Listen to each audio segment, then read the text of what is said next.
There was a naughty boy, and a naughty boy was he. He would not stop at home, he would not quiet be.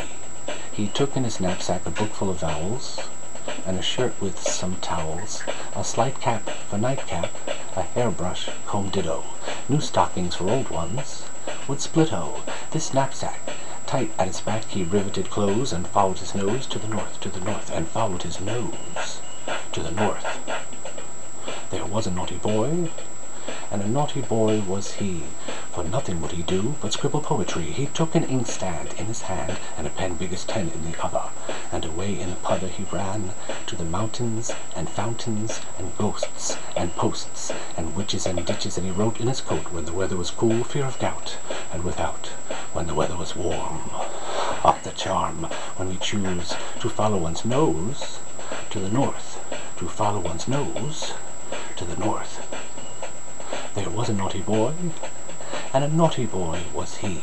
He kept little fishes in washing tubs 3, in spite of the might of the maid, nor afraid of his granny good. He often would hurly-burly, get up early and go, by hook or crook to the brook, and bring home miller's thumb, tittle-bat, not over fat, minnows, small as the stall of a glove, not above the size of a nice little baby's little fingers.